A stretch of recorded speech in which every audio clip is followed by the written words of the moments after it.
अल्हम्दुलिल्लाह वस्सलातु वस्सलामु अला रसूलिल्लाह व अला आलिहि व सहबिहि अजमाइन अम्मा बाद। আলহামদুলিল্লাহ, আমরা আল্লাহ পাকের শুকরিয়া আদায় করছি। আল্লাহ পাক আমাদেরকে তৌফিক দিয়েছেন অনলাইনে একটি কোরআন ক্লাস পরিচালনা করার জন্যে। তো এই কোরআন ক্লাস আলহামদুলিল্লাহ এ পর্যন্ত করোনা শুরু হওয়ার অল্প পর থেকেই আমরা শুরু করেছি। অনেকগুলো ক্লাস হয়েছে, আপনারা আগ্রহের সাথে অংশগ্রহণ করছেন। আল্লাহ পাক আমাদের সকলকে কোরআনের সাথী হবার তৌফিক দান করুন এবং কোরআনের সাথে থাকার, আল্লাহ এবং আল্লাহর রসুলের পথে থাকার তৌফিক দান করুন। আজকের বিষয়, মানব জেনারেশন সৃষ্টি করা হয়েছে কেন? মানব জেনারেশন সৃষ্টি করা হয়েছে কেন, কি উদ্দেশ্যে? এটি একটি গুরুত্বপূর্ণ সাবজেক্ট। আশা করি আমরা মনোযোগ সহকারে বিষয়টি শোনার এবং বুঝার চেষ্টা করব। প্রথম কথা হচ্ছে, 1 নম্বর পয়েন্ট,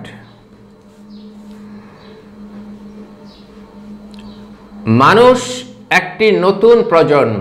মানুষ পৃথিবীতে একটি নতুন প্রজন্ম। মানুষ পৃথিবীতে একটা নিউ জেনারেশন।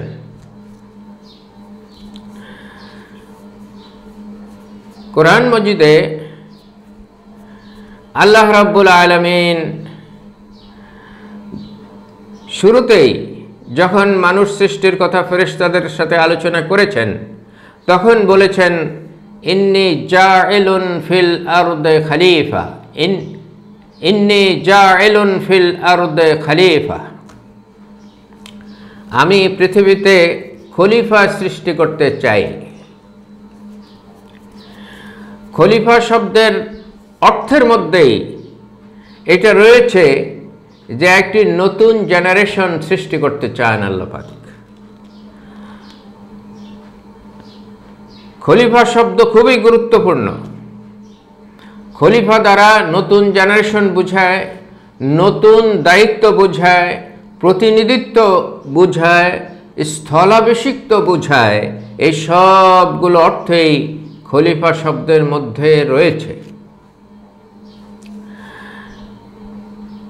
যখন আল্লাহ রাব্বুল আলামিন ফেরেশতাদের বললেন, ইন্নী জাইলুন ফিল আরদে খলিফা, এর অর্থ হলো, হে ফেরেশতারা, আমি পৃথিবীতে, পৃথিবী নামে যে গ্রহটি আছে, এই গ্রহে একটি নতুন প্রজন্ম সৃষ্টি করতে চাই।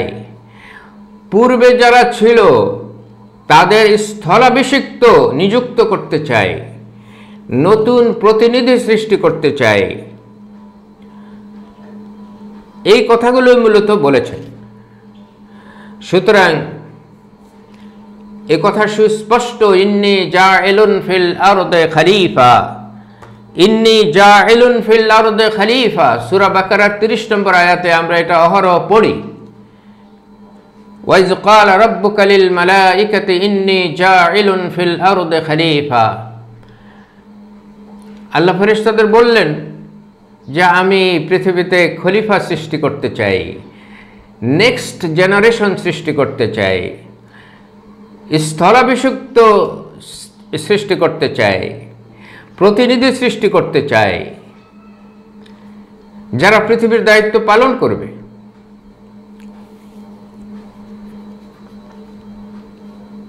এখন স্বাভাবিকভাবে প্রশ্ন আসে, তাহলে পূর্ব প্রজন্ম কারা ছিল? মানুষের আগে কোন প্রজন্ম ছিল পৃথিবীতে? মানুষের আগে পৃথিবীতে আরেকটি প্রজন্ম ছিল, তাদের আগেও অন্য প্রজন্ম থেকে থাকতে পারে। এবং খলিফা শব্দের দ্বারা এটাই বোঝায় যে প্রজন্মের পর প্রজন্ম, জেনারেশন আফটার জেনারেশন পৃথিবীতে এসেছে। পৃথিবীতে বহু জেনারেশন এসেছে, এটাই খলিফা শব্দের অর্থ। তাহলে মানুষের ইমিডিয়েট পূর্বে, মানুষের ইমিডিয়েট আগে কোন প্রজন্ম ছিল পৃথিবীতে, কোন প্রজন্মের উপর প্রতিনিধিত্বের দায়িত্ব ছিল, সেটা আমরা হাদিস থেকে জানতে পারি এবং কোরআনেও সেটার ইঙ্গিত রয়েছে। সেটা হলো জিন জাতি। জিন জাতি মানুষের পূর্বে পৃথিবীর প্রতিনিধিত্বের দায়িত্ব পালন করেছে। এই জন্যেই আল্লাহ তাআলা সূরা জারিয়াতের 56 নম্বর আয়াতে বলেছেন, ওয়ামা খালাকতুল জিন্না ওয়াল ইনসা ইল্লা লিয়াবুদুন। মানুষের সাথে জিনকেও এখানে উল্লেখ করা হয়েছে। আল্লাহ পাক বলছেন যে আমি জিন এবং মানুষকে আমার ইবাদত, আমার গোলামি, আমার আনুগত্য, আমার দাসত্ব, আমার উপাসনা করা ছাড়া অন্য কোনো উদ্দেশ্য সৃষ্টি করি নাই। আমার দাসত্ব করা ছাড়া অন্য কোনো উদ্দেশ্য সৃষ্টি করি নাই। আমার আনুগত্য করা ছাড়া অন্য কোনো উদ্দেশ্য সৃষ্টি করি নাই। আমার কমান্ড মেনে চলা ছাড়া অন্য কোনো উদ্দেশ্য সৃষ্টি করি নাই। তাহলে এখানে জিনদের কথা উল্লেখ করেছেন আল্লাহ। অর্থাৎ হে মানুষ, তোমাদের পূর্বে, তোমাদের ইমিডিয়েট পূর্বে যে জাতি, যে প্রজন্ম পৃথিবীর দায়িত্ব পালন করেছিল, জিন জাতি, তাদেরকেও একই উদ্দেশ্যে সৃষ্টি করা হয়েছে যে উদ্দেশ্যে তোমাদেরকে সৃষ্টি করা হয়েছে। তাহলে এই আয়াত থেকে এই কথা পরিষ্কার বোঝা যায় যে মানুষের পূর্ববর্তী প্রজন্ম যেটা ছিল তারা ছিল জিন। এবং হাদিস থেকে, কোরআনের তাফসীরগুলোতে এই কথা পরিষ্কার বলা হয়েছে। হযরত আব্দুল্লাহ ইবনে আব্বাস রাদিয়াল্লাহু তাআলা আনহু বর্ণনা করেছেন যে পৃথিবীতে মানুষের আগে জিনেরা ছিল এবং জিনেরাই পৃথিবীর কর্তৃত্ব পালন করেছে। কিন্তু পৃথিবীতে তারা বিপর্যয় সৃষ্টি করেছে, খুনাখুনি করেছে এবং পৃথিবীকে ধ্বংসের কিনারায় নিয়ে গিয়েছিল জিনেরা। আব্দুল্লাহ ইবনে আব্বাস রাদিয়াল্লাহু তাআলার এই কথার মধ্যে এই কথাও রয়েছে, অতঃপর আল্লাহ তাআলা যখন সিদ্ধান্ত নিলেন মানুষের পরিবর্তে, জিনদের পরিবর্তে মানুষকে পৃথিবীর কর্তৃত্বে নিয়ে আসবেন, তখন জিনদেরকে পৃথিবী থেকে তাড়িয়ে দেওয়া হলো। আব্দুল্লাহ ইবনে আব্বাস রাদিয়াল্লাহু তাআলা আনহু বলেছেন, জিনদেরকে পৃথিবী থেকে তাড়িয়ে দেওয়া হয়েছে, সমুদ্রের দ্বীপগুলোতে তাড়িয়ে দেওয়া হয়েছে, সমুদ্রের দিকে তাড়িয়ে দেওয়া হয়েছে, তাদেরকে পাহাড়ে পর্বতে, বনে জঙ্গলে তাড়িয়ে দেওয়া হয়েছে এবং পৃথিবীর কর্তৃত্ব থেকে তাদেরকে নির্বাসিত করা হয়েছে। কিন্তু আল্লাহ তাআলা জিন জাতিকে একেবারে বিলীন করে দেন নাই। তারা আছে, তাদেরকে তাড়িয়ে দেওয়া হয়েছে, পৃথিবীর কর্তৃত্ব থেকে পদচ্যুত করা হয়েছে।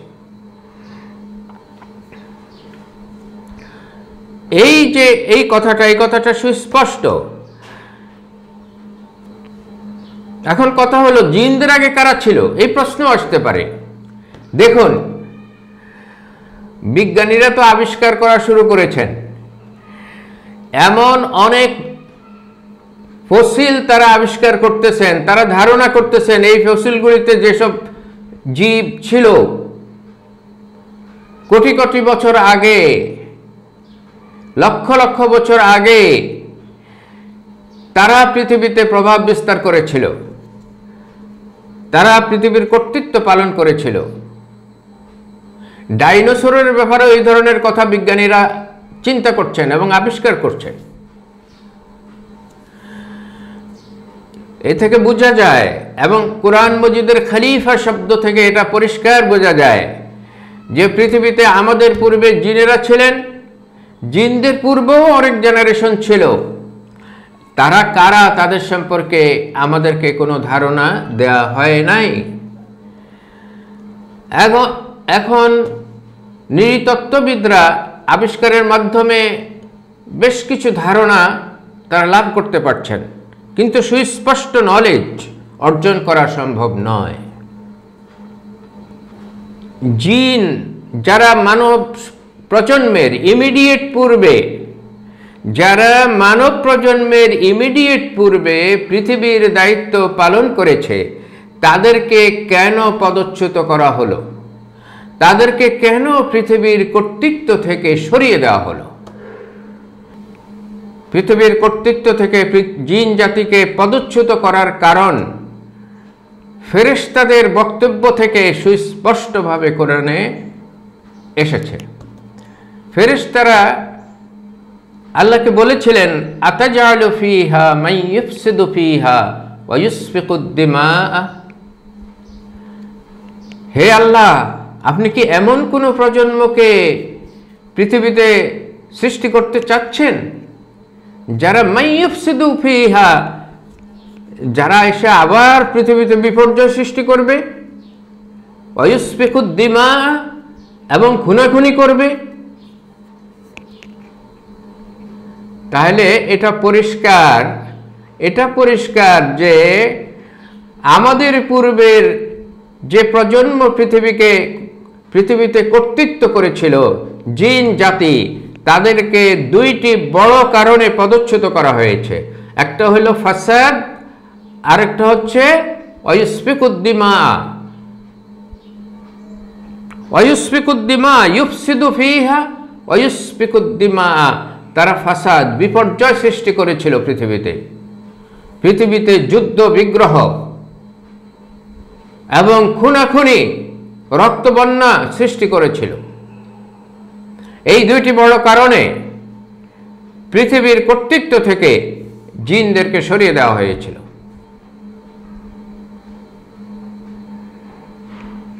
ফেরেশতারা বলেছিল যে আমরা শান্তিপ্রিয় ফেরেশতা, আমরাই তো যথেষ্ট আপনার প্রশংসা করার জন্য, আপনার তাসবিহ করার জন্য। কিন্তু মানুষ শুধু আল্লাহর তাসবিহ করবে, জিকির আজকার করবে, সুবহানাল্লাহ, আলহামদুলিল্লাহ, আল্লাহু আকবার বলবে, লা ইলাহা ইল্লাল্লাহ বলবে, এতটুকুতে আল্লাহ পাক সন্তুষ্ট নন। আল্লাহ পাক কর্তৃত্ব করার জন্যে, তার প্রতিনিধিত্ব করার জন্যে, পৃথিবীকে সুন্দরভাবে গড়ার জন্যে, পৃথিবীকে মানুষকে আল্লাহর প্রতিনিধিত্ব করে আল্লাহ মানুষকে কর্তৃত্ব দিতে চেয়েছেন, প্রতিনিধিত্বের কর্তৃত্ব দিতে চেয়েছেন। আর ফেরেশতারা চেয়েছে কর্তৃত্ব পেলেই, যে কোনো জেনারেশন পৃথিবীতে আসুক, কর্তৃত্ব পেলেই তারা খুনাখুনি করবে, তারা পৃথিবীতে বিপর্যয় সৃষ্টি করবে। এটা ফেরেশতাদের অভিজ্ঞতা হয়েছে। তারা আগের জেনারেশনগুলোর অবস্থা দেখে এই মন্তব্য করেছেন। কিন্তু আল্লাহ বলেন, আমি যা জানি তোমরা তা জানো না, আমি যা চাই তোমরা সেটা জানো না। তাহলে আল্লাহ কি চান?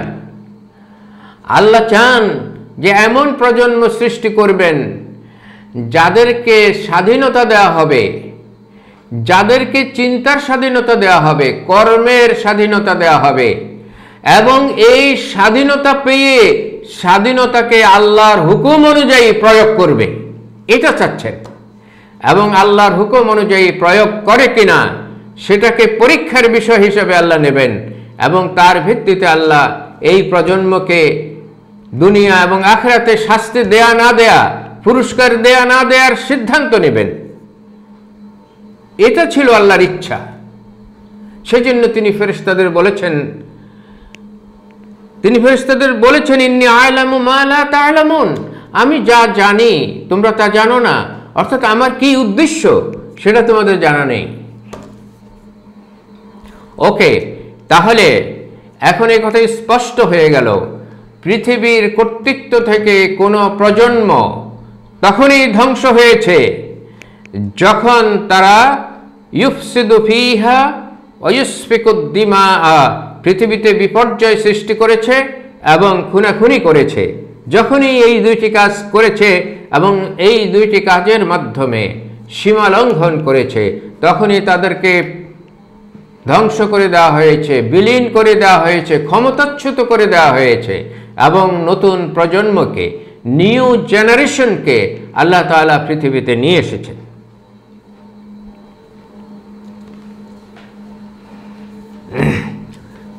এখন 4 নম্বর পয়েন্ট, আল্লাহ রাব্বুল আলামিন মানুষকে কি উদ্দেশ্যে সৃষ্টি করেছেন? এটা তো সকলেই জানেন, ওয়াজ নসিহতে সবসময় আলাপ আলোচনা হয় এবং কোরআন পড়লেই আপনারা দেখতে পান আল্লাহ রাব্বুল আলামিন এই সূরা বাকারারই 21-22 নম্বর আয়াতে এ কথা পরিষ্কার করে বলেছেন, আউযু বিল্লাহি মিনাশ শাইতানির রাজীম, ইয়া আইয়ুহান নাসু উবুদু রাব্বাকুমুল্লাযী খালাকাকুম ওয়াল্লাযীনা মিন ক্বাবলিকুম লাআল্লাকুম তাত্তাকুন। দেখুন, হে মানুষ,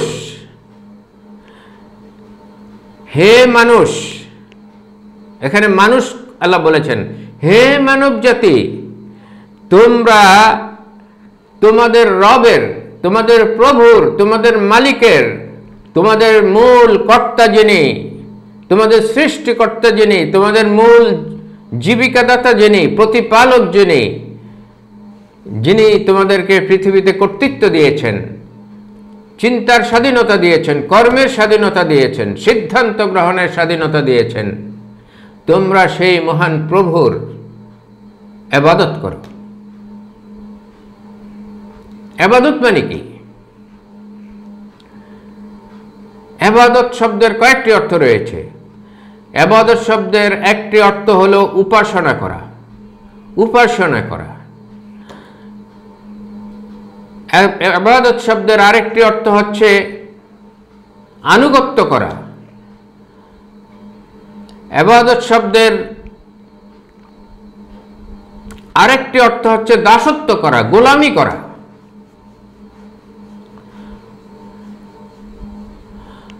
ইবাদত শব্দের আরেকটি অর্থ হচ্ছে হুকুম মেনে জীবন যাপন করা, হুকুম কারো হুকুম মেনে জীবন যাপন করা, কারো হুকুম মতো জীবন যাপন করা, হুকুম বরদারি করা। তাহলে আল্লাহ বলছেন, হে মানব সমাজ, হে মানব জাতি, ও ম্যানকাইন্ড, তোমরা আমার আনুগত্য করো, আমার পূজা উপাসনা করো, আমার গোলামি করো, আমার দাসত্ব করো, আমার হুকুম মেনে জীবন যাপন করো। এই জন্যই আমি তোমাদেরকে সৃষ্টি করেছি, আল্লাযী খালাকাকুম, এই জন্যই আমি তোমাদেরকে সৃষ্টি করেছি, তিনি তোমাদের স্রষ্টা। ওয়াল্লাযীনা মিন ক্বাবলিকুম, এখানে কিন্তু আরো পরিষ্কার করে বলে দেওয়া হয়েছে, মানুষের পূর্বে যেসব জেনারেশন ছিল, জিন হোক আর যারাই হোক, তাদেরকে আল্লাহ তাআলা এই একই উদ্দেশ্যে সৃষ্টি করেছেন, এই একই উদ্দেশ্যে সৃষ্টি করেছেন। উবুদু রাব্বাকুম, উবুদু রাব্বাকুম, তোমরা তোমাদের রবের, তোমাদের স্রষ্টার, তোমাদের মালিকের, তোমাদের প্রভুর, তোমাদের প্রতিপালকের, তোমাদের জীবনদাতার ইবাদত করো, তার হুকুম মেনে চলো, তার দেয়া বিধানের ভিত্তিতে জীবন যাপন করো। তাহলে এই কথা আমাদের কাছে পরিষ্কার হলো, মানুষ এবং মানুষের পূর্ববর্তী যত জেনারেশনকে এই পৃথিবীতে আল্লাহ তাআলা কর্তৃত্ব দিয়েছেন, প্রতিনিধিত্ব দিয়েছেন, সৃষ্টি করেছেন, তাদের সকলের সৃষ্টির উদ্দেশ্য, দায়িত্ব দেওয়ার উদ্দেশ্য হলো আল্লাহর হুকুম মতো জীবনযাপন করা, আল্লাহর আনুগত্য করা, আল্লাহর উপাসনা করা, এক আল্লাহর উপাসনা করা, আল্লাহর গোলামি করা, আল্লাহর দাসত্ব করা, আল্লাহ ছাড়া আর কারো কর্তৃত্ব প্রতিষ্ঠিত না করা। এই জন্যেই আল্লাহ পাক বলছেন, আল্লাযী খালাকাকুম ওয়াল্লাযীনা মিন ক্বাবলিকুম। 21-22 নম্বর আয়াতে দেখুন সূরা বাকারার, আল্লাযী খালাকাকুম ওয়াল্লাযীনা মিন ক্বাবলিকুম, তোমাদেরকে এবং তোমাদের পূর্ববর্তী সকলকে এই উদ্দেশ্যেই সৃষ্টি করা হয়েছে, যাতে করে তোমরা আল্লাহর ইবাদত করো, আল্লাহর হুকুম পালন করো, আল্লাহর হুকুম মতো জীবন যাপন করো, আল্লাহরই দাসত্ব করো, যেন তোমরা আল্লাহর বিধান মতো জীবন যাপন করো। এই জন্যই তোমাদের সৃষ্টি করা হয়েছে। আমরা পরের পয়েন্টে যাচ্ছি, সেটা হলো মানুষ। এই পয়েন্টের সার কথা হচ্ছে, মানুষকে ঠিক সেই উদ্দেশ্যে সৃষ্টি করা হয়েছিল, সৃষ্টির সূচনাতেই এই উদ্দেশ্যে সৃষ্টি করা হয়েছে মানুষকে, যে উদ্দেশ্যে সৃষ্টি করা হয়েছিল জিনদেরকে। জিনদের পূর্বে যারা পৃথিবীর খলিফা ছিল, পৃথিবীর জেনারেশন ছিল, তাদেরকে একই উদ্দেশ্যে সৃষ্টি করা হয়েছে, সেটা হচ্ছে ইবাদত। সেটার নাম হচ্ছে ইবাদত। এই উদ্দেশ্যে সৃষ্টি করা হয়েছে। এরপরে যে পয়েন্টটি আলোচনা করতে চাই, যে ফেরেশতারা তো বলেছিল যে আপনি যে নতুন প্রজন্ম সৃষ্টি করতে যাচ্ছেন হে আল্লাহ, তারা তো বিপর্যয় সৃষ্টি করবে, পৃথিবীতে খুনাখুনি করবে না। এখন আল্লাহ বলছেন আমি তাদেরকে সৃষ্টি করছি আমার দাসত্ব করার জন্যে, আমার গোলামি করার জন্যে, আমার হুকুম পালন করার জন্যে, আমার ইচ্ছা মতো জীবনযাপন করার জন্য আমি সৃষ্টি করব তাদেরকে, যেমন পূর্ববর্তীদের সৃষ্টি করেছি। এই জন্যে আল্লাহ রাব্বুল আলামিন মানব প্রজন্ম সৃষ্টি করার সূচনাতে তাদের থেকে অঙ্গীকার গ্রহণ করেছেন, অঙ্গীকার গ্রহণ করেছেন। কি অঙ্গীকার? সূরা আরাফে আল্লাহ তাআলা সেটা বলেছেন, 172 নম্বর আয়াত সূরা আরাফে, আউযু বিল্লাহি মিনাশ শাইতানির রাজীম, ওয়া ইয আখাযা রাব্বুকা মিন বানি আদামা মিন যুহুরিহিম যুররিয়াতাহুম ওয়া আশহাদাহুম আলা আনফুসিহিম আলাস্তু বিরাব্বিকুম ক্বালু বালা শাহিদনা। এই অঙ্গীকারের কথা আমরা জানি, কিন্তু আমরা সচেতন নই এই অঙ্গীকারের ব্যাপারে। আল্লাহ সমস্ত মানুষের রূহ এবং আত্মা একত্রে সৃষ্টি করেছেন, একই টাইমে সৃষ্টি করেছেন, এবং সেগুলো যেখানে রেখেছেন সেটাকে আলমে আরওয়াহ বলা হয়, রূহের জগৎ বলা হয়। সমস্ত মানুষের রূহকে আল্লাহ তাআলা একত্রিত করেন, এবং কে কার সন্তান হবে এটাও আল্লাহ তাআলা আগের থেকেই সৃষ্টি ঠিক করে রেখেছেন, নির্ধারণ করে রেখেছেন। সকল মানুষের সকল সন্তানকে একত্রিত করেছেন, তাদের রূহকে একত্রিত করে আল্লাহ তাআলা তাদের প্রত্যেককে প্রত্যেকের বিরুদ্ধে সাক্ষী হিসাবে দাঁড় করিয়েছেন। ওয়া আশহাদাহুম আলা আনফুসিহিম, তাদের নিজেদের বিরুদ্ধে নিজেদেরকে সাক্ষী বানিয়েছেন আল্লাহ তাআলা। কি ব্যাপারে সাক্ষী? সাক্ষী হচ্ছে এই ব্যাপারে, আলাস্তু বিরাব্বিকুম, আমি কি তোমাদের প্রভু নই? আমি কি তোমাদের আনুগত্য, দাসত্ব, উপাসনা, পূজা, ইবাদত পাওয়ার মালিক নই? আমি কি তোমাদের প্রতিপালক নই? আমি কি তোমাদের নির্দেশদাতা নই? আমি কি তোমাদের মালিক নই? কালু বালা, সবাই বলেছে নিঃসন্দেহে, অবশ্যই আপনি আমাদের রব, আপনি আমাদের প্রতিপালক, আপনি আমাদের মালিক, আপনি আমাদের প্রভু, আপনি আমাদের জীবন সামগ্রী, জীবন বেঁচে থাকে, জীবন এবং মৃত্যু, এবং জীবন এবং মৃত্যুর জন্য যা কিছু প্রয়োজন সব কিছু আপনি সরবরাহকারী। সব মানুষ সেখানে অঙ্গীকার করে এসেছি আমরা। ওয়া আশহাদাহুম আলা আনফুসিহিম, এবং আল্লাহ তাআলা মানুষকে মানুষের বিরুদ্ধে সাক্ষী হিসাবে, প্রত্যেককে প্রত্যেকের বিরুদ্ধে সাক্ষী হিসাবে সেখানে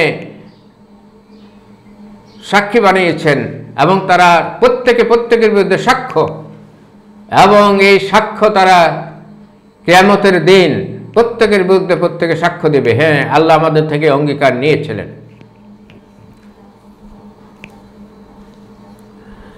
কালু বালা শাহিদনা, তারা সেখানে বলেছে হ্যাঁ আল্লাহ অবশ্যই আপনি আমাদের রব, আমরা সাক্ষী থাকলাম আপনি আমাদের রব, আপনি আমাদের প্রভু, আপনি আমাদের মালিক, আপনি আমাদের উপাসনা পাওয়ার, আমাদের আরাধনা পাওয়ার, আমাদের পরিয়াদ পাওয়ার, এবং আমাদের কর্তৃত্ব আপনার, আমাদের সব ধরনের দাসত্ব করার, কর্তৃত্ব লাভের দায়িত্ব আপনার, মালিক আপনি। আপনার হুকুম মতোই আমরা জীবনযাপন করব। আমরা সাক্ষী থাকলাম এই কথার।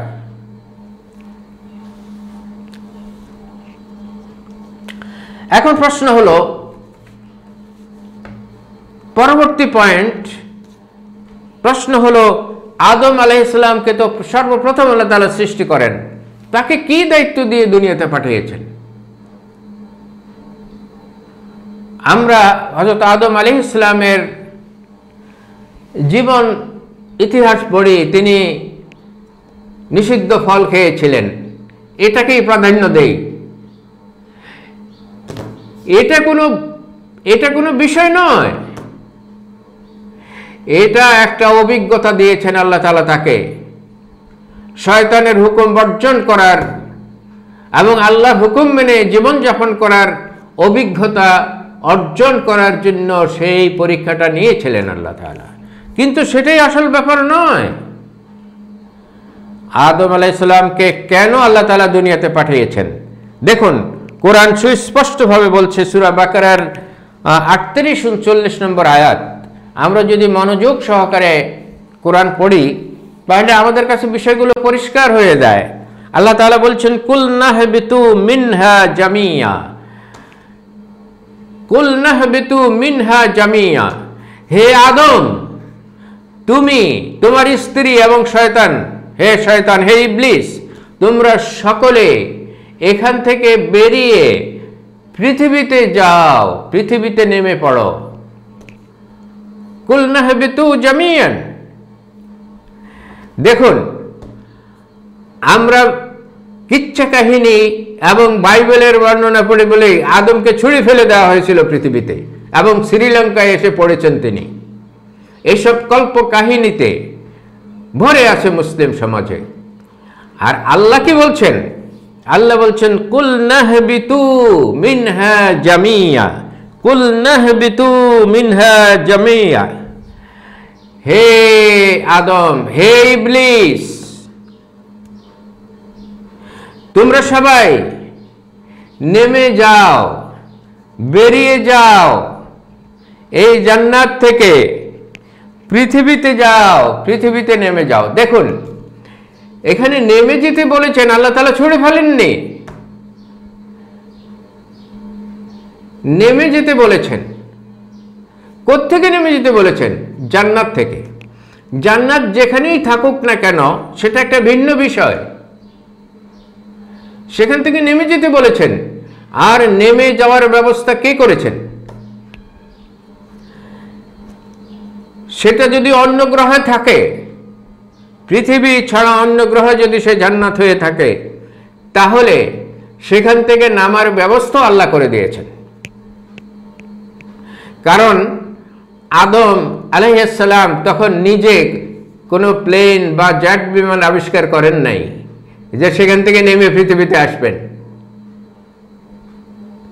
আর ছুঁড়ে ফেলার তো প্রশ্নই ওঠে না, ছুঁড়ে ফেলার সাথে সাথে মরে যাবে। তিনি কি মারার জন্য আদমকে সৃষ্টি করেছেন? আদম আলাইহিস সালাম তো মারা যান নাই। আদম আলাইহিস সালামকে আল্লাহ বলছেন, ইহবিতু, ইহবিতু, নেমে পড়ো, নেমে যাও, তুমি নেমে যাও, গেট ডাউন। নেমে এসেছেন তিনি পৃথিবীতে। কিভাবে নেমে এসেছেন? এটা আরেকটা অনুবাদ হলো বেরিয়ে যাও, এখান থেকে বেরিয়ে যাও, এখান থেকে বেরিয়ে যাও। জান্নাত থেকে বেরিয়ে যেতে বলেছেন এবং পৃথিবীতে আসতে বলেছেন। জান্নাত থেকে বের হয়ে পৃথিবীতে এসেছেন আদম আলাইহিস সালাম, সাথে সাথে আল্লাহ বলেছেন জামিয়ান, ইবলিসও যাবে তোমার সাথে, তোমরা সবাই যাও। তারপরে কি? আদম আলাইহিস সালাম কি নিয়ে এসেছেন? কি দায়িত্ব নিয়ে এসেছেন? দায়িত্ববিহীনভাবে এসেছেন পৃথিবীতে? আদম আলাইহিস সালাম পৃথিবীতে এসেছেন, আল্লাহ তাআলা পরিষ্কার বলে দিয়েছেন, এখান থেকে যাও, এখান থেকে বের হও। ফাইম্মা ইয়াতিয়ান্নাকুম মিন্নি হুদান, ফাইম্মা ইয়াতিয়ান্নাকুম মিন্নি হুদান, ফামান তাবিআ হুদায়া ফালা খাউফুন আলাইহিম ওয়ালা হুম ইয়াহজানুন ওয়াল্লাযীনা কাফারু ওয়া কাযযাবু বিআয়াতিনা উলাইকা আসহাবুন নার হুম ফিহা খালিদুন। তুমি এখান থেকে যাও হে আদম, তুমি নেমে যাও, তুমি বেরিয়ে যাও, তুমি পৃথিবীতে তোমার দায়িত্ব পালন করার জন্য যাও। কেন নেমে পড়তে বলেছেন জান্নাত থেকে, কেন বেরিয়ে আসতে বলেছেন জান্নাত থেকে, সেটা এই আয়াতেই রয়েছে। আল্লাহ পাক বলছেন, কারণ তোমাকে যে উদ্দেশ্যে আমি সৃষ্টি করেছি সে উদ্দেশ্য পালনের জন্য তুমি পৃথিবীতে যাও। যে উদ্দেশ্যে তোমাকে সৃষ্টি করেছি সেই উদ্দেশ্য পালনের জন্য পৃথিবীতে যাও, এবং জান্নাতে যে কদিন তুমি ছিলে এখানে যে অভিজ্ঞতা অর্জন করেছো এই অভিজ্ঞতাকে কাজে লাগাও পৃথিবীতে। মানব প্রজন্ম সৃষ্টির উদ্দেশ্য এই আয়াতে সুস্পষ্টভাবে বলা হয়েছে। হে আদম, তুমি পৃথিবীতে যাও, জান্নাত থেকে বের হয়ে পৃথিবীতে যাও। এক নম্বর কথা, এই আয়াতে কতগুলি ইম্পর্টেন্ট কথা বলা হয়েছে। এক নম্বর কথা, তুমি জান্নাত থেকে বের হয়ে পৃথিবীতে যাও, তোমার সাথে ইবলিসও যাবে, শয়তানও যাবে। ইহবিতু জামিয়ান, ইহবিতু মিনহা জামিয়ান, জান্নাত থেকে তোমরা সবাই চলে যাও, পৃথিবীতে নেমে যাও, পৃথিবীতে বেরিয়ে আসো। কি জন্যে? ফাইম্মা ইয়াতিয়ান্নাকুম মিন্নি হুদান, পৃথিবীতে গেলে সেখানে আমি হুদান পাঠাবো তোমাদের জন্য। হে আদম, আমি হুদান পাঠাবো, হুদা পাঠাবো। হুদা মানে কি? হুদা মানে কি? হেদায়েত, হুদাল লিন্নাস, হুদাল লিল মুত্তাকিন। এই হুদান মানে কি? হুদান শব্দের অর্থ হেদায়েত থেকে এসেছে। হুদান শব্দের অর্থ গাইডেন্স, গাইডেন্স। হুদান শব্দের অর্থ জীবনযাপন পদ্ধতি, কোড অফ লাইফ।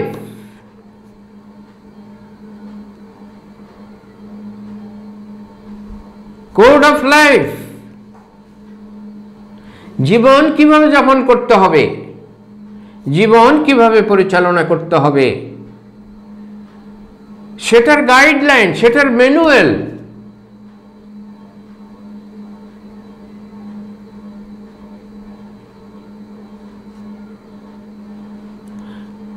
সেটার সংবিধান, সেটার পরিচালনা বিধি, সেই বিধির নাম হচ্ছে হুদান আরবিতে। আরবিতে এটার নাম হুদান। হুদান মানে কোড অফ লাইফ। হুদান মানে হচ্ছে জীবন পরিচালনা বিধি। হুদান মানে হচ্ছে জীবনযাপন পদ্ধতি।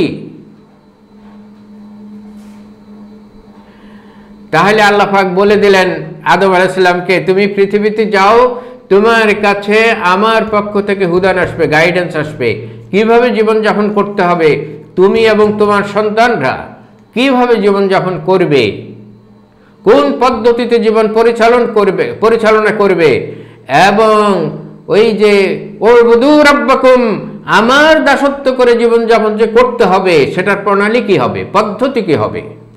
অর্থাৎ আমার দাসত্ব করার পদ্ধতি, আমার দাসত্ব করার পদ্ধতি কি হবে, আমার হুকুম মেনে চলে জীবনযাপন করার পদ্ধতি কি হবে, সেই পদ্ধতিটা কি রকম, সেই পদ্ধতি আমি তোমাদের কাছে পাঠাতে থাকবো তোমার সন্তানদের কাছে। এরপরে আল্লাহ বলেন, ফামান তাবিআ হুদায়া ফালা খাউফুন আলাইহিম ওয়ালা হুম ইয়াহজানুন, আমার সেই গাইডেন্স যারা অনুসরণ করবে, যারা ফলো করবে, যারা মেনে জীবনযাপন করবে, ফালা খাউফুন আলাইহিম ওয়ালা হুম ইয়াহজানুন, তাদের কোনো ভয় থাকবে না, তাদের কোনো দুশ্চিন্তাও থাকবে না।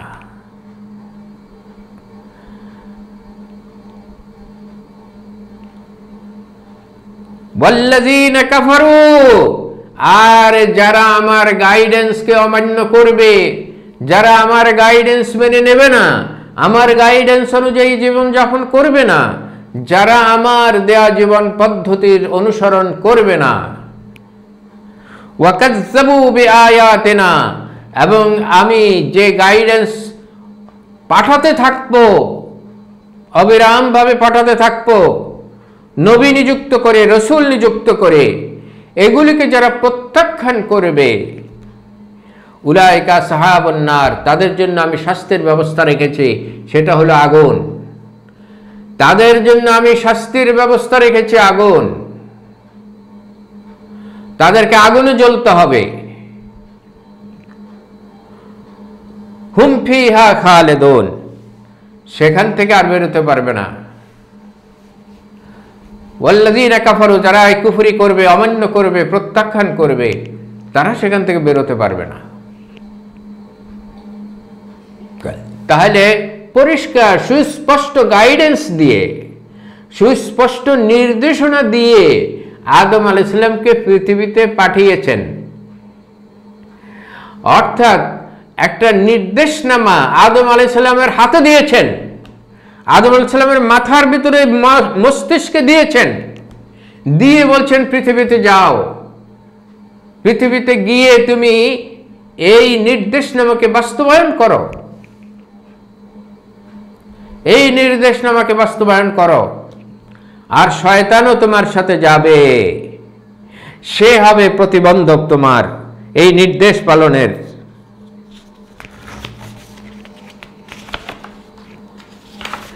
এখন আসেন, আদম আলাইহিস সালাম যখন পৃথিবীতে আল্লাহর পক্ষ থেকে হুদান নিয়ে এসেছিলেন, গাইডেন্স নিয়ে এসেছিলেন, জীবন যাপন পদ্ধতি নিয়ে এসেছিলেন, জীবন পরিচালনার বিধি নিয়ে এসেছিলেন, ম্যানুয়াল নিয়ে এসেছিলেন, কোড অফ লাইফ নিয়ে এসেছিলেন। এটা তো তিনি ইমপ্লিমেন্ট করেছেন, হযরত আদম আলাইহিস সালাম নিজের জীবনে ইমপ্লিমেন্ট করেছেন, তার সন্তানদের জীবনে ইমপ্লিমেন্ট করেছেন, কিন্তু তার সন্তানদের মধ্যে কেউ কেউ বিগড়ে যেতে শুরু করলো। সে কথাই আল্লাহ তাআলা ওই আয়াতে বলেছেন, ওয়াল্লাযীনা কাফারু ওয়া কাযযাবু বিআয়াতিনা, যারা অমান্য করবে আমার ম্যানুয়াল, আমার দেয়া জীবন পদ্ধতি, তাদের জন্য চিরস্থায়ী জাহান্নাম রয়েছে। হযরত আদম আলাইহিস সালামের সন্তানদের মধ্য থেকেও একটি ক্ষুদ্র গ্রুপ কুফরি করা শুরু করলো, অমান্য করা শুরু করলো আল্লাহর দেয়া জীবন বিধান। কিন্তু আদম আলাইহিস সালাম নিজে আল্লাহর প্রদত্ত জীবন যাপন পদ্ধতি, আল্লাহর দেয়া বিধান, আল্লাহর আয়াত, সেই হুদান গাইডেন্স বাস্তবায়ন করেছেন নিজের জীবনে, সন্তানদের জীবনে, নিজের জীবনে এবং সন্তানদের জীবনে তিনি বাস্তবায়ন করেছেন।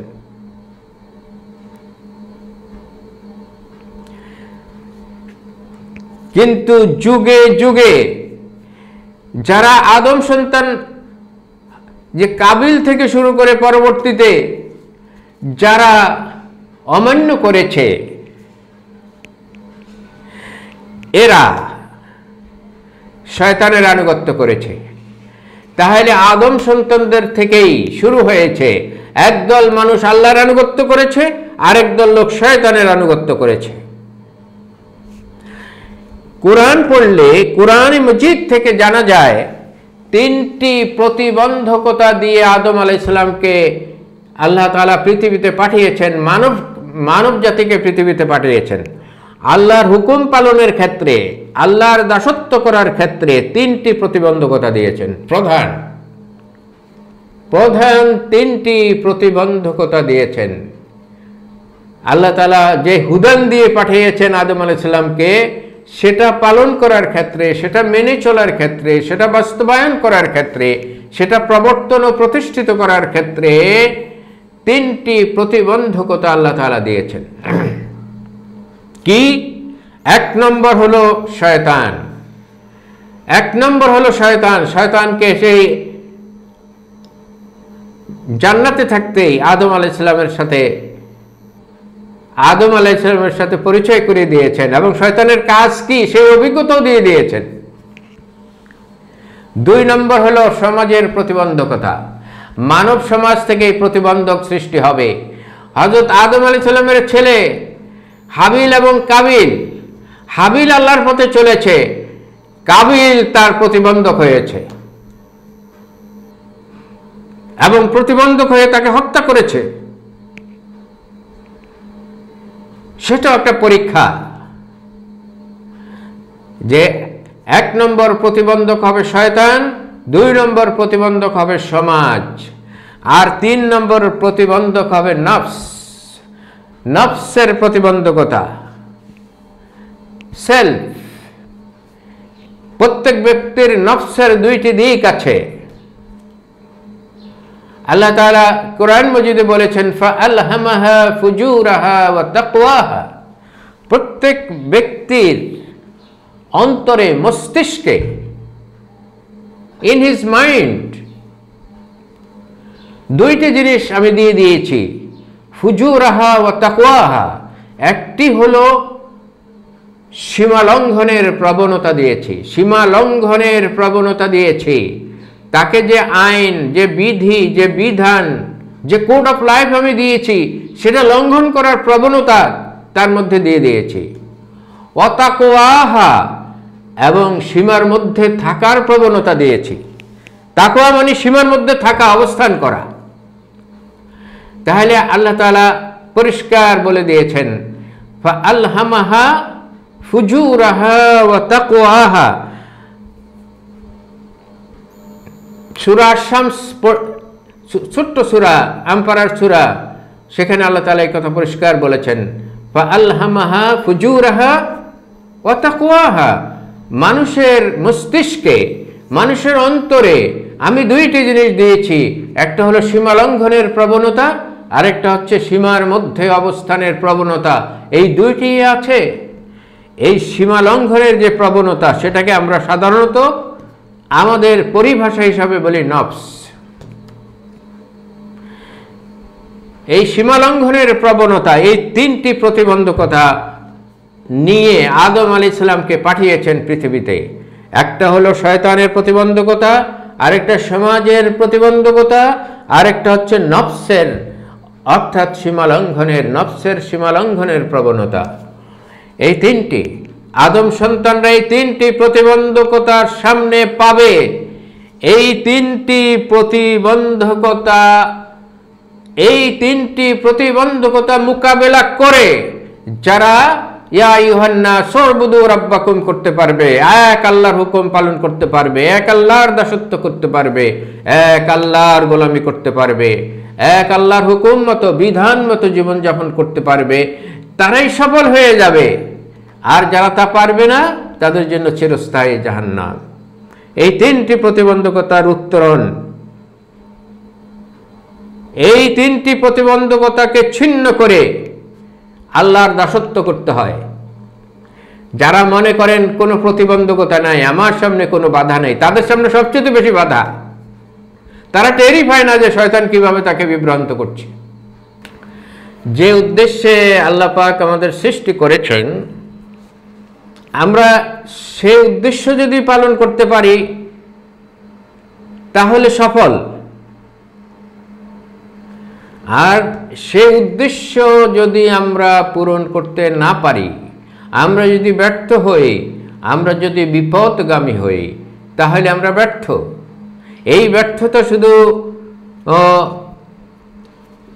দুনিয়াতে নয় কিংবা শুধু আখিরাতে নয়, উভয় স্থানে ব্যর্থতা।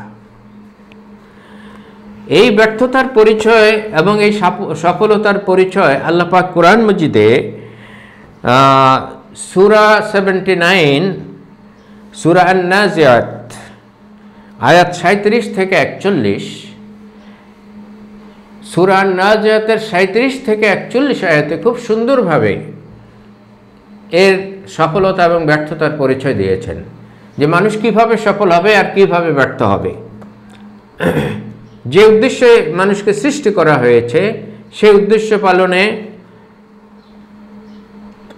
ব্যর্থ হবে কিভাবে সেটা আল্লাহ পাক বলছেন যে ফাআম্মা মান তাগা ফাআম্মা মান তাগা ওয়া আসারাল হায়াতাদ দুনিয়া ফাইন্নাল জাহিমা হিয়াল মাওয়া। ওয়া আম্মা মান তাগা, যারা বিদ্রোহ করবে, আল্লাহ তাআলা যে হুদান দিয়েছেন, যে গাইডেন্স দিয়েছেন তার দাসত্ব করার জন্যে, তার ইবাদত করার জন্যে, তার হুকুম পালন করার জন্য যে গাইডেন্স দিয়েছেন, সেই গাইডেন্সকে যারা উপেক্ষা করবে, সেই গাইডেন্সকে যারা ওভারলুক করবে, সেই গাইডেন্সকে যারা ফলো করবে না, সেই গাইডেন্সকে অমান্য যারা করবে, সীমালঙ্ঘন যারা করবে, এটাকে বলা হয়েছে তগা, সীমালঙ্ঘনকারী। যারা সীমালঙ্ঘন করবে আল্লাহর দেয়া গাইডেন্সকে পালন করার ক্ষেত্রে, সেটাকে ওভারলুক করবে, সেটাকে ফলো করবে না, সেটাকে মেনে জীবনযাপন করবে না, আল্লাহ বলছেন ওয়া আসারাল হায়াতাদ দুনিয়া, এবং দুনিয়ার জীবনকে আখিরাতের জীবনের সফলতার উপরে স্থান দেবে, আখিরাতের সাফল্যের উপরে স্থান দেবে। আখিরাতের সাফল্যকে যারা ছোট করে দেখবে এবং দুনিয়ার জীবনকে বড় করে দেখবে এবং দুনিয়ার জীবনকে অর্জন করার জন্যে নিজের সমস্ত প্রচেষ্টাকে নিয়োজিত করবে, এবং এই নিয়োজিত করার জন্যে আল্লাহর দেয়া গাইডেন্স, আল্লাহর দেয়া জীবন বিধান, আল্লাহর দেয়া হুকুম এবং কমান্ড যারা লঙ্ঘন করবে, আল্লাহ বলেন ফাইন্নাল জাহিমা হিয়াল মাওয়া, জাহান্নামই হবে তার চিরস্থায়ী আবাস। সহজ কথা।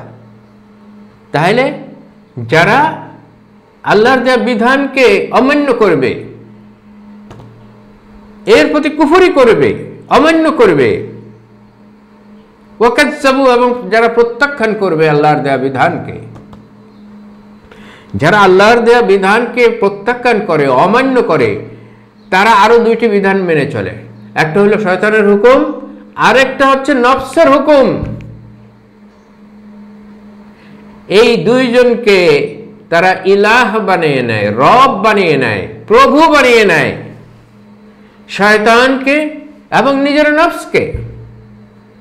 তো যারা আল্লাহর পরিবর্তে শয়তানকে, এবং এখানে কোরআনে আরেকটিকে উল্লেখ করা হয়েছে, সেটা হলো সমাজ, প্রতিবন্ধক সমাজকে এবং নিজের নফসকে, এই তিনটি প্রভুত্বকে যারা গ্রহণ করে, আল্লাহর প্রভুত্বকে লঙ্ঘন করে, আল্লাহ বলেন ফাইন্নাল জাহিমা হিয়াল মাওয়া, জাহান্নামই হবে তাদের আবাস, চিরস্থায়ী আবাস। ওয়া আম্মা মান খাফা মাকাম রাব্বিহি ওয়া নাহান নাফসা আনিল হাওয়া ফাইন্নাল জান্নাতা হিয়াল মাওয়া। পক্ষান্তরে যারা আল্লাহর সামনে হিসাব দিতে হবে এই ভয়ে ভীত থেকে, আল্লাহর হুকুম মেনে, আল্লাহর দেয়া বিধান মতো, আল্লাহর দেয়া হুদা মতো, আল্লাহর দেয়া হেদায়েত মতো, আল্লাহর দেয়া গাইডেন্স অনুযায়ী জীবন যাপন করবে, ওয়া নাহান নাফসা আনিল হাওয়া, এবং দুনিয়ার লোভ লালসা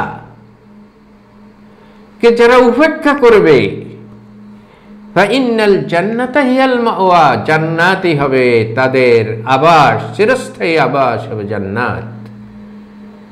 এই সহজ সরল পথ আল্লাহ তাআলা বলে দিয়েছেন।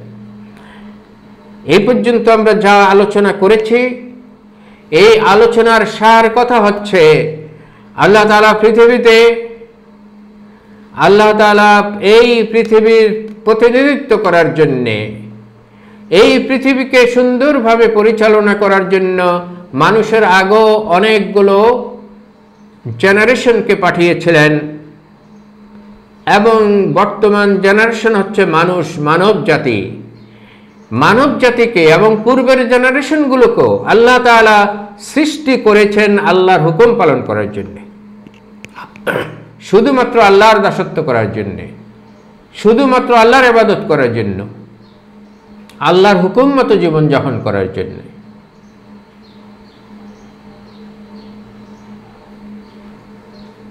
আর সেজন্য আল্লাহ তাআলা নবী রাসূল পাঠিয়েছেন, তাদের মাধ্যমে গাইডেন্স পাঠিয়েছেন নবী রাসূলদের মাধ্যমে কিভাবে আল্লাহর হুকুম মতো জীবনযাপন করবে সেই গাইডেন্স নবী রাসূলগণ নিয়ে এসেছেন। নবী রাসূলগণের মাধ্যমে আল্লাহ তাআলা বারবার গাইডেন্স পাঠিয়েছেন। এই গাইডেন্স পালনের ক্ষেত্রে তিনটি প্রতিবন্ধকতা আছে। একটি হলো শয়তান, দ্বিতীয় হলো সমাজ, তৃতীয় হলো নফস বা হাওয়া। কোরআনে এটাকে হাওয়াও বলা হয়েছে। এই প্রতিবন্ধকতা উত্তরে এই প্রতিবন্ধকতাকে, তিন ধরনের প্রতিবন্ধকতাকে উপেক্ষা করে যারা আল্লাহর দাসত্ব করতে সক্ষম হবে, সাহস রাখবে এবং বীর সৈনিকের মতো এই তিন প্রতিবন্ধকতার সাথে সংগ্রাম করে যারা নিজেদেরকে বিজয়ী করতে পারবে, আখিরাতের সাফল্য তাদেরই পদচুম্বন করবে, তারাই সফল হবে, তারাই জান্নাতের অধিকারী হবে। তাদের জন্য আল্লাহ তাআলা জান্নাত তৈরি করে রেখেছেন, যেই জান্নাত থেকে প্রথম মানুষ আমাদের আদি পিতা আদম আলাইহিস সালামকে পৃথিবীতে পাঠিয়েছিলেন এই দায়িত্ব পালন করার জন্য। কিন্তু যারা শয়তানের প্রতিবন্ধকতা, সমাজের প্রতিবন্ধকতা, নফসের প্রতিবন্ধকতা উপেক্ষা করতে না পারে, বরং ভীরু কাপুরুষের মতো সেগুলোর কাছে মাথা নত করে এবং সেগুলোর দাসত্ব করে, এই তিন প্রভুর দাসত্ব করে, তিনটা প্রভু, শয়তান প্রভু, সমাজ প্রভু এবং নফস প্রভু, এই তিন প্রভুর দাসত্ব যারা করবে, এই তিন প্রভুর দাসত্ব হয়ে মনুষ্যত্বকে হারিয়ে, মনুষ্যত্বের চাইতো, শয়তানের চাইতো অধপতনে নিজেকে নিয়ে, অধপতিত করে নিজেকে যে জীবন যাপন করবে, যারা জীবন যাপন করবে, তাদের জন্য রয়েছে জাহান্নাম, চিরস্থায়ী জাহান্নাম। সুতরাং আমাদেরকে সিদ্ধান্ত নিতে হবে, এই মানব প্রজন্মকে আল্লাহ তাআলা যে উদ্দেশ্যে সৃষ্টি করেছেন, আল্লাহর হুকুম পালন করা, আল্লাহর দাসত্ব করা, এবং তিনটি প্রতিবন্ধকতা দিয়ে দিয়েছেন আল্লাহ তাআলা আমাদেরকে পরীক্ষা করার জন্যে, সেই প্রতিবন্ধকতাগুলোকে উপেক্ষা করার সাহস আমাদেরকে, সেই সাহস, সেই হিম্মত, সেই ট্রেনিং নিয়ে আমাদেরকে জীবনযাপন করতে হবে এবং এদের সাথে সংগ্রাম করে এক আল্লাহর হুকুম পালন নির্বিঘ্নে করার মাধ্যমে আমরা আমাদের দুনিয়ার জীবন এবং আমাদের চিরন্তন আখিরাতের জীবনকে সফল করতে সক্ষম হব। সেই তৌফিক আল্লাহ পাক আমাদেরকে দান করুন। আমিন।